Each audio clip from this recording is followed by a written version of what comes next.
Hello மக்களே! கார்த்தி ரேவதில இந்த மாரி ஒரு கோணத்திலயும் ஒரு கதை வரும்னு சொல்லிட்டு யாருமே எதிர்பார்த்திருக்க மாட்டாங்க.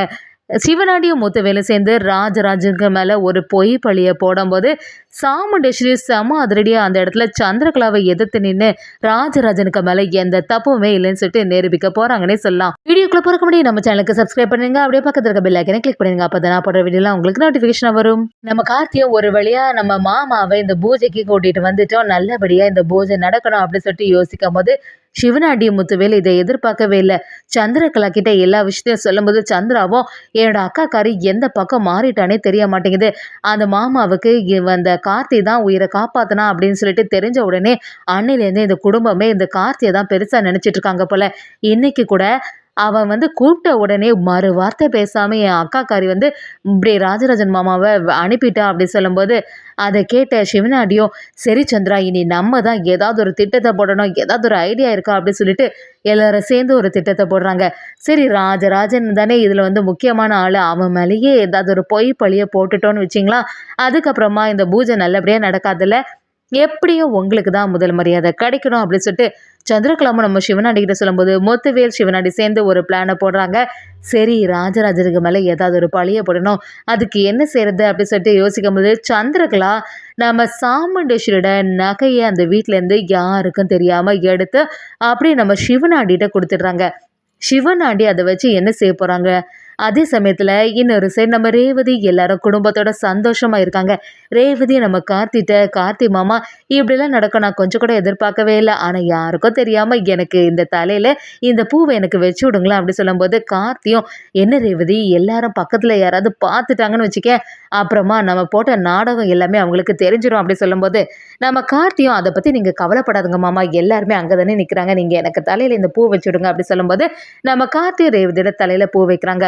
அதோட இல்லாம எல்லாரும் பூஜைக்கு தயாராகும்போது நம்ம சிவனாண்டியும் சரி கொஞ்ச நேரத்துல நம்ம செட்டப் பண்ண ஒரு ஆள் வரதான் போகுது, பிரச்சனை பண்ணதான் போகுது அப்படி சொல்லிட்டு எதிர்பார்த்துட்டு இருக்கும்போது அந்த இடத்துல ஒருத்தவங்க வராங்க. அதோட இல்லாம ராஜராஜன் கார்த்தி எல்லாரும் யாரு இது புதுசா இருக்கா அப்படி சொல்லிட்டு பார்க்கும்போது ஊர் பெரியவங்களுக்கு முன்னாடி அவங்க இங்க ராஜராஜன் அண்ணா இருக்காங்கல்ல, அவங்களதான் நான் இங்க பார்க்க வந்தேன் அப்படி சொல்லும்போது நம்ம ராஜராஜனும் யாருமா நீ, புதுசா இருக்கு, நான் இது வரைக்கும் நான் பார்த்ததே இல்லை அப்படி சொல்லும்போது என்ன நீங்க ஏமாத்திட்டு இங்க பூஜை பண்ண போறீங்களா அப்படின்னு சொல்லிட்டு பிரச்சனை பண்ண ஆரம்பிக்கிறாங்க. ஊர் மக்களும் என்னம்மா நீ பேசிட்டு இருக்க, அவர் எவ்வளோ பெரிய மனுஷன் தெரியுமா, அவரெல்லாம் யாரையுமே ஏமாற்ற மாட்டாரு, இந்த இடத்துல அவருக்குன்னு ஒரு மரியாதை இருக்கு, அவரை பத்தி தப்பா பேசாத அப்படி சொல்லும்போது அவங்கள சும்மா விடுற மாதிரி இல்லை ராஜராஜன் என்னை ஏமாத்திட்டாங்க, அதுக்கு என்கிட்ட எல்லாம் சாட்சி இருக்கு அப்படி சொல்லும்போது நம்ம கார்த்தி ராஜராஜன் எல்லாருமே எதிர்த்து நிற்கிறாங்க. நம்ம கார்த்தி ராஜராஜன் கிட்ட என்ன மாமா இது புது பிரச்சனையா இருக்கு அப்படி கேட்கும்போது ராஜராஜனும் மாப்பிள்ளை எனக்கு இந்த சம்மந்தமே இல்லை, யாரும் ஒருத்தங்க வேணும்னு சொல்லிட்டு இந்த பூஜை நல்லபடியா நடக்காது அப்படிங்கிறதுக்காக இப்படி ஒரு வேலையை செய்திருக்காங்க, என்ன செய்யறது மாப்பிள்ள அப்படி சொல்லும்போது நம்ம கார்த்தியும் சரி பொறுத்து இருந்தா பார்ப்போம் என்னதான் அவங்க சொல்ல போறாங்க அப்படின்னு கேட்போன்னு அவங்கள்ட்ட சொல்ல ஆரம்பிக்கிறாங்க. சரி, அப்படி உங்கள்கிட்ட என்னதான் சாட்சி இருக்கு அப்படி கேட்கும்போது அவங்களும் ஒரு நகை எடுத்து காட்டுறாங்க. இங்க பாருங்க, இது யாரோட நகைன்னு உங்களுக்கு எல்லாருக்குமே ஞாபகத்துக்கு இருக்கா, இது வேற யாரோடது இல்லை, சாமுண்டேஸ்வரியோட தான், இவங்களோட மனைவி சாமுண்டேஸ்வரியோட நகை தான் என்கிட்ட இருக்கிறது அப்படி சொல்லும்போது எல்லாருமே என்ன இது, எதற்காக இப்படி இதை காட்டுற அப்படி கேட்கும்போது எனக்கு செலவுக்கு பணம் இல்லை அப்படின்னு சொல்லும்போது ராஜராஜன் தான் அவங்களோட மனைவியோட நகையை எடுத்து என்கிட்ட தந்தாங்க, அப்படி இருக்கும்போது என்னை ஏமாத்தின இந்த ராஜராஜனுக்கு மூலமாட்டு நீங்க எதற்காக இந்த பூஜையெல்லாம் செய்றீங்க, அவனே சரியான ஃப்ராடு, அவன் உங்களையும் ஏமாத்துருவான், இப்படி ஒரு சுத்தம் இல்லாத ஒரு மனுஷனை நீங்க பெரிய ஆளாட்டு மதிச்சு இங்க மரியாதை கொடுக்கறது சிறப்பான செயலே கிடையாது அப்படி சொல்லிட்டு அந்த லேடி அங்க பிரச்சனை பண்ண ஆரம்பிக்கிறாங்க. சிவனாடிய முத்துவேலும் அதோட விடாம பார்த்தீங்களா, வெளியில ஏதோ ஒரு மரியாதை உள்ள மனுஷன் மாதிரி நடந்துட்டு இருந்தாரு, இப்போ பார்த்தீங்களா இவரோட சுயரூபம் எல்லாமே இப்போதான் தெரிய வருது அப்படின்னு சொல்லிட்டு பிரச்சனை பண்ண ஆரம்பிக்கும்போது ராஜராஜனும் என்ன பேசுற நீ, எல்லாத்துக்கும் காரணம் நீயா தான் இருக்கும், நீ தான் வேணும்னு சொல்லிட்டு என் மேல பழி போடுறதுக்காக ஒருத்தங்களை இங்க வர வச்சிருக்க அப்படி சொல்லும்போது நம்ம கார்த்தி அதை எதிர்த்து நிற்கிறாங்க. ஆமா, தேவையில்லாம இங்க பிரச்சனை பண்ணிட்டு இருக்காத, சமயம் வேற ஆயிட்டே இருக்குது, நல்ல நேரத்துல இந்த பூஜையை நடத்தணும், வேணும்னு உனக்கு மரியாதை கொடுக்கலன்னு சொல்லிட்டு தானே இப்படி ஒரு தங்களை அரேஞ்ச் பண்ணியிருக்கா அப்படி சொல்லும்போது சிவனாண்டியும் என்ன பேசுறீங்க நீங்க, அவங்க கையில் இருக்கக்கூடிய நகையெல்லாம் பார்த்தீங்கல்ல, சாமுண்டீஸ்வரியோட நகை எப்படி அவங்க கையில வரும்? கண்டிப்பா இந்த ஆளு தான் குடுத்துருக்கணும் வேணும்னு சொல்லிட்டு, இப்ப எல்லா உண்மையும் மறைச்சு நல்லவன் மாரி நடிச்சிட்டு இருக்கான்னு சொல்லிட்டு, சிவனாண்டியும் முத்துவேலும் நம்ம ராஜராஜனுக்கு மேல ஒரு பெரிய பழிய போடுறாங்க. இதெல்லாம் கேட்டு நம்ம ரேவதி, ரோகிணி, மயில்வாகனம் எல்லாரும் அதிர்ச்சியாயி நிக்கும்போது, மயில்வாகனமும் என்ன பேசுறீங்க?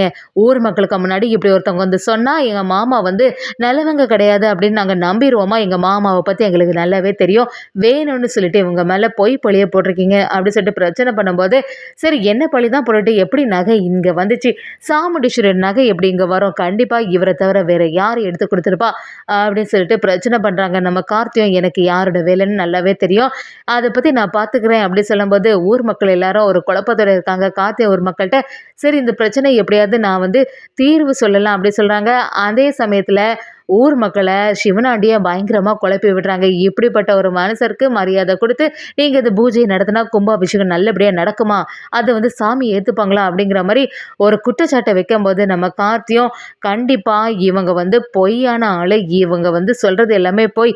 அத நான் நிரூபிச்சே தீருவேன் அப்படி சொல்லும்போது, ஊர் பெரியவங்களும் சரி அதான் டைம் ஆகுதுல்ல, நல்ல நேரத்துக்குள்ள எல்லா சடங்களும் பண்ணணுமே அப்படி கேட்கும்போது, ஒரு கட்டத்துல நம்ம கார்த்தியே இது பொய்யான விஷயம் அப்படி சொல்லிட்டு நிரூபிக்கிறதுக்காக உள்ள வேலைகள பார்க்க ஆரம்பிக்கிறாங்க. நம்ம ரேவதி எல்லாருமே சீக்கிரமா வீட்டுக்கு வரும்போது, சாமுண்டீஸ்வரி என்னாச்சு எல்லாரும் எதுக்கு இவ்வளோ சோகமா இருக்கீங்க?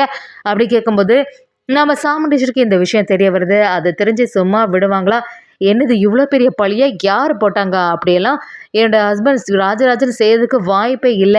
தேவையில்லாம இப்படி ஒரு பழிய போடுறது நல்லதே கிடையாதுன்னு சொல்லிட்டு, சாமுண்டீஸ்வரியே அந்த கோவிலுக்கு வராங்கன்னே சொல்லலாம். அந்த கோவில்னாலே வெறுப்பா இருக்கக்கூடிய நம்ம சாமுண்டீஸ்வரி அந்த குடும்பத்த ஏத்துக்கவே மாட்டேன் அப்படின்னு சொன்ன நம்ம சாமுண்டீஸ்வரி, அந்த இடத்துல வந்த உடனே ஊர் பெரியவங்க எல்லாருமே ஆச்சரியப்பட்டு நிக்கிறாங்க. என்னது இது சாமுண்டீஸ்வரி இப்ப எப்படி இங்க வர முடியும்? அவங்களுக்கு இந்த கோவில பார்த்தாலே பிடிக்காதே! ராஜராஜன் இங்க வரதே பிடிக்காது. இதுல என்ன இவங்க புதுசா வந்திருக்காங்களே! அப்படி சொல்லிட்டு யோசிக்கும்போது, நம்ம சாமுண்டீஸ்வரியே ராஜராஜனுக்கு உறுதுணையா இருந்து அவங்க மேல எந்த தப்புமே இருக்காது. தேவையில்லாத பழியெல்லாம் அவங்க மேல போடாத அப்படின்னு சொல்லிட்டு பிரச்சனை பண்ண ஆரம்பிக்கிறாங்க. இதுக்கு மேல சிவனடி முத்துவேல்னால எதுவுமே பேச முடியல. சந்திரகலாவும் சாமுண்டீஸ்வரி கிட்ட வந்து, "அக்கா நீ சொல்றதெல்லாம் சரியா தான் இருக்கு. ஆனா உன்னோட நகை அவங்க கிட்ட வந்திருக்குன்னா, கண்டிப்பா மாமாக்கும் அந்த பொண்ணுக்கும் தொடர்பு இருக்கு தானே" அப்படிங்கிற மாரி சொல்லும்போது, சாமுண்டீஸ்வரி சந்திரகலாவ சரியா வெளுத்தெடுக்குறாங்க. அதோட இல்லாம இது கண்டிப்பா இந்த சிவனாடி முத்துவேலோட வேலையா தான் இருக்கும். எனக்கு மேல இருக்கக்கூடிய வெறுப்ப பயன்படுத்தி இப்படி இவங்க மேல ஒரு பெரிய பழிய போட்டுருக்காங்க. இதுக்கும் அவங்களுக்கும் சம்மந்தமே இருக்காதுன்னு சொல்லிட்டு, நம்ம சாமுண்டீஸ்வரி, கார்த்திக் எல்லாரும் ஒரு பக்கமா இருந்து சந்திரகலாவை எதிர்க்கிறாங்கன்னே சொல்லலாம். இத கொஞ்சம் கூட சந்திரா எதிர்பார்த்திருக்கவே மாட்டாங்க. குடும்பமா சேர்ந்து நின்னு என்னைய எதிர்த்து நிக்கிறீங்க? இதோட விடக்கூடாது. கண்டிப்பா இந்த கும்பாபிஷேகத்துல மாமா கலந்துக்கவே கூடாதுன்னு சொல்லிட்டு சந்திரகலா பிரச்சனை பண்ணாலுமே, இந்த பிரச்சனையில ராஜராஜனுக்கு உறுதுணையா இருந்து நம்ம சாமுண்டீஸ்வரி அவங்கள காப்பாத்துறாங்கன்னே சொல்லலாம். அதே சமயத்துல அவங்க மேல எந்த தப்புமே இல்லைன்னு சொல்லிட்டு நிரூபிச்ச உடனே நம்ம கார்த்தியும் சரி இப்பதான் நிரூபிச்சாச்சுல, இனியாவது இந்த பூஜைய பண்றதுக்கு விடுவீங்களா? அப்படி கேட்கும்போது, ஊர் பெரியவங்க முன்னிலையில நம்ம ராஜராஜனே அந்த கலச பூஜைய செம சிறப்பா பண்ணி முடிக்கிறாங்க. ரேவதி, கார்த்திக்கு இப்பதான் சந்தோஷம் ஆச்சு. ஒரு கட்டத்துல சந்திரா வந்து சாமுண்டீஸ்வரியை எதிர்த்து நேரடியா களத்துல இறங்க போறாங்கன்னே சொல்லலாம்.